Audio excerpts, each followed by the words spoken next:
पण वाचन लेखन यायला लागल्यावर काय काय करता येईल सरावासाठी? आता असं पहा, वाचायचं कशासाठी? तर दुसऱ्यांनी काय लिहिलं आहे, त्याला काय म्हणायचं आहे हे समजून घेण्यासाठी. आणि लिहायचं कशासाठी? तर आपल्याला जे म्हणायचं आहे ते दुसऱ्यापर्यंत पोचवण्यासाठी. मग या दोन्हीसाठी मुलांना भरपूर संधी उपलब्ध करून द्यायला हवी. पण म्हणजे नेमकं काय करायचं? वर्गात भरपूर पुस्तकं आणून देणं किंवा त्याही आधी छोटे छोटे वाचनपाठ तयार करून घेणं. तसंच हे सगळं साहित्य वापरण्यासाठी निश्चित असा वेळ असणं आणि त्या वेळात शिक्षक आणि मुलं यांनी एकत्र वाचत बसणं यासारख्या गोष्टी आवर्जून करायला हव्यात.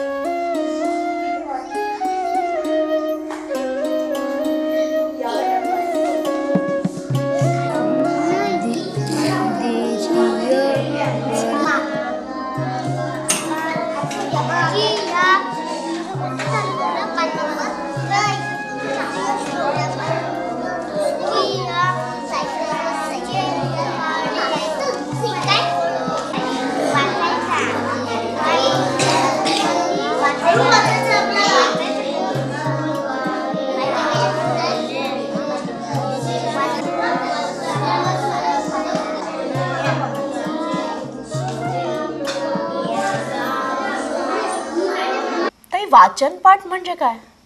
वाचनपाठ म्हणजे छोटे छोटे मजकूर खास मुलांसाठी तयार केलेले.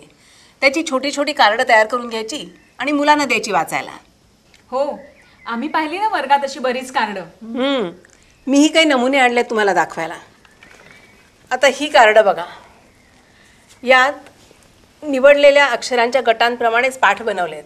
म्हणजे मुलांना जेवढी अक्षरं आणि स्वरचिन्ह शिकवून झाली आहेत तेवढ्यातूनच हे पाठ बनवले गेलेत. ताई चिमणी बघ, तिला दाणे दे.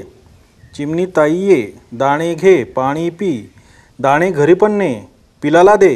अरे वा, छान प्रसंगच आहे की हा. असे साधे साधे मजकूर लिहिणं आणि मुलांना वाचायला देणं मुलांचा उत्साह वाढवतं. पण हे सारे मजकूर आपल्याला लिहायला लागतात ना. ताई, लिखाणाचा सराव कसा द्यायचा? सामान्यपणे श्रुतलेखन किंवा अनुलेखन दिलं जातं आणि ते द्यायलाही पाहिजे. पण स्वतःहून काही लिहायची संधी मुलांना फार कमी मिळते. आपलं म्हणणं लेखी भाषेत मांडायची संधी मुलांना देणं हा खरा लेखन सराव आहे असं मला वाटतं. पण त्यांचं लिहायला सांगायचं म्हणजे नेमकं काय करायचं? सुरुवात अगदी एकेका वाक्यापासून करता येईल. म्हणजे मुलांना एखादा शब्द द्यायचा आणि त्यांना त्याच्यापासून वाक्य बनवायला सांगायचं. प्रत्येकाचं वाक्य वेगळं असेल ना.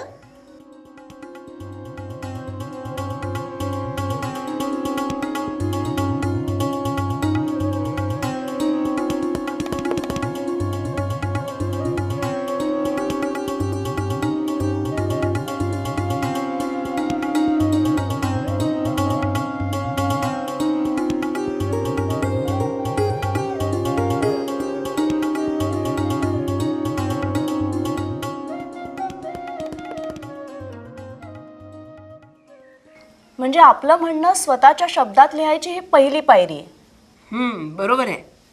मग वर्गात मुलांकडून गोष्ट तयार करून घेणं आणि ती त्यांना लिहायला सांगणं हा उपक्रम करता येतो. सगळे तुम्ही तयार आहात? हो. आपण एक आता मजेशीर खेळ खेळणार आहोत. मी काही शब्द घेऊन देणार आहे आणि त्या शब्दावरून आपल्याला काय करायचे? गोष्ट तयार करायची. शब्द आहे रोही,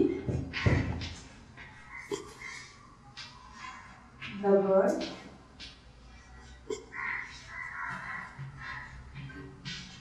चिंच, मीठ. काय शब्द लिहिले मी? रोहित, दगड, चिंच, मीठ. 4 शब्द लिहिले बरोबर. या शब्दावरून आता आपण गोष्ट तयार करणार आहोत. ठीक आहे.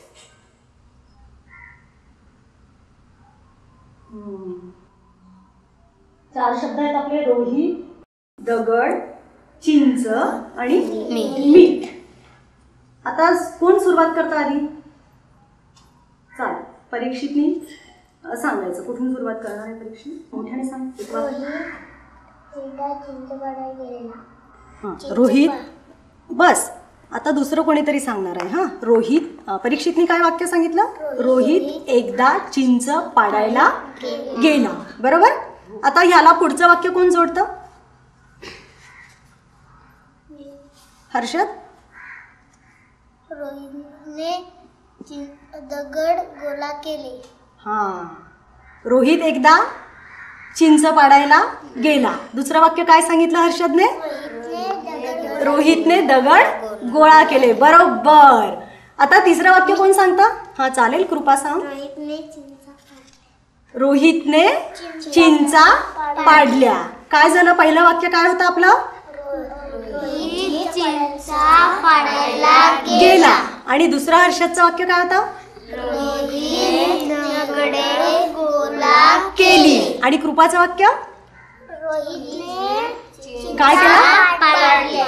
रोहितने चिंचा पाडल्या. आता हां चालेल.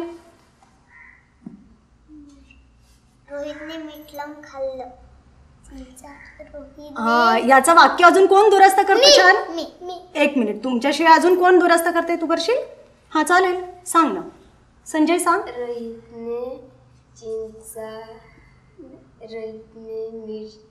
चिंचांना मीठ लावून खाल्लं. काय म्हणता येईल आपल्याला?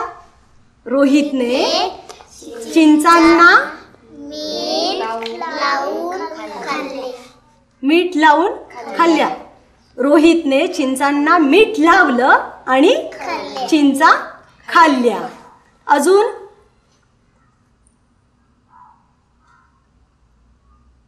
अजून काय झालं असेल? मग रोहित घरी परत आला. रोहित घरी परत आला. नंतर काय झालं असेल?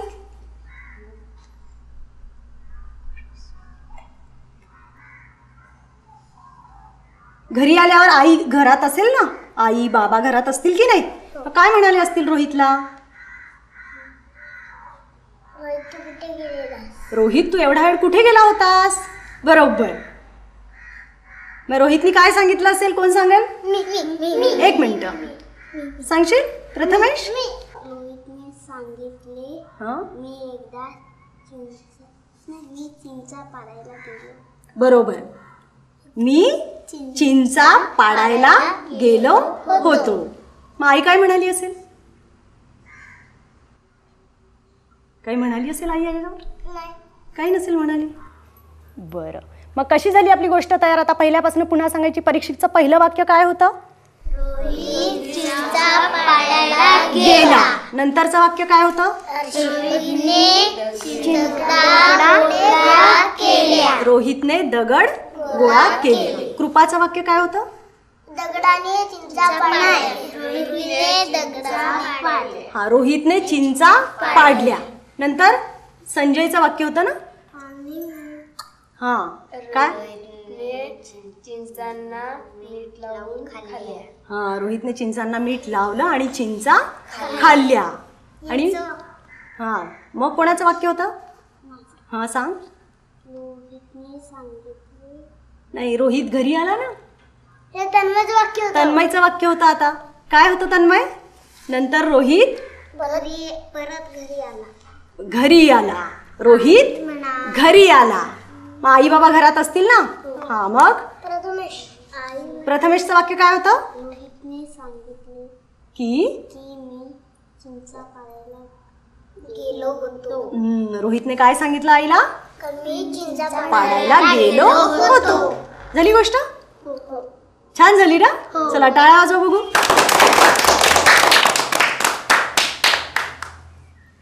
एकदा मुलांना गोष्ट कशी तयार करायची हे शिकवलं की त्यांना फक्त काही शब्द दिले की ते गोष्ट लिहू शकतात. प्रत्येकाची गोष्ट वेगळी असते. आता काही नमुने बघा.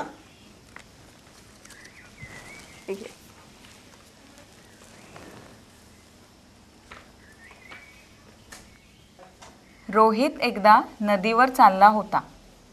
तेव्हा त्याला चिंचेचे झाड दिसले व त्याच्या तोंडाला पाणी सुटले. नंतर खूप दगड गोळा केले.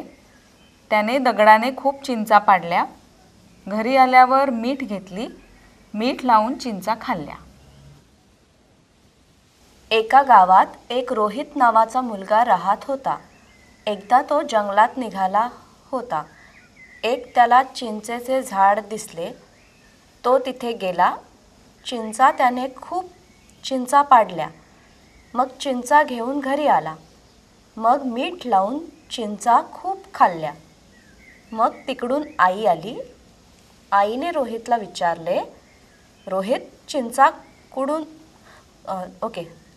कुठून आणल्या? रोहित म्हणाला, मी जंगलातून चिंचा आणल्या. नंतर मुलांना अगदी विसंगत शब्द देऊन सुद्धा गोष्ट लिहायला सांगता येते. त्याचेही नमुने या पुस्तकात आहेत बघा. हो गॉड, काय शब्द निवडलेत! नारळ, किल्ली, कुत्रा, फ्रॉक आणि रिक्षा. पण या शब्दांवरून ही मुलांनी छान केली आहे की गोष्ट. एक कुत्रा होता. तो रस्त्याला चालला होता. चालता चालता त्याला एका नारळाच्या झाडाखाली एक किल्ली पडलेली दिसली. त्याने ती तोंडाने उचलली. तेवढ्यात रिक्षावाला रिक्षा घेऊन आला. तो थांबला आणि तिथे काहीतरी शोधू लागला. त्याच्या जोडीला फ्रॉक घातलेली एक मुलगी पण होती. कुत्र्याने त्यांना शोधताना बघितल्यावर तो भुंकू लागला. तेव्हा त्या मुलीने दाखवले, त्या कुत्र्याच्या जवळ किल्ली पडलेली आहे. रिक्षावाल्याने कुत्र्याला बिस्किटे दिली आणि किल्ली घेऊन गेला. गोष्ट तयार करणं यासारखेच अपुरी गोष्ट पूर्ण करा किंवा पुढे काय झालं असेल ते लिहा, यासारखे उपक्रमही देता येतील मुलांना. आणि ताई, लिहिणं वाचणं इतकं अर्थपूर्ण असल्याशिवाय मुलांना मजाच नाही वाटणार त्या. हो ना. आणि मला वाटतं वाचन लेखन शिकवताना लिपी परिचयाच्या जोडीला अर्थाच्या अंगाकडेही लक्ष द्यायला हवं. हो, बरोबर ओळखलं श्वेता. आता तुम्ही सगळे आपापल्या ठिकाणी जाऊन हा कार्यक्रम आखणारच आहात. तुमचा कार्यक्रम तयार झाला की त्याची एक एक प्रत मलाही पाठवून द्या. पाठवू ना ताई. आणि काही अडचण आली तर विचारूच की. जरूर. केव्हाही काहीही मदत लागली तर सांगा मला.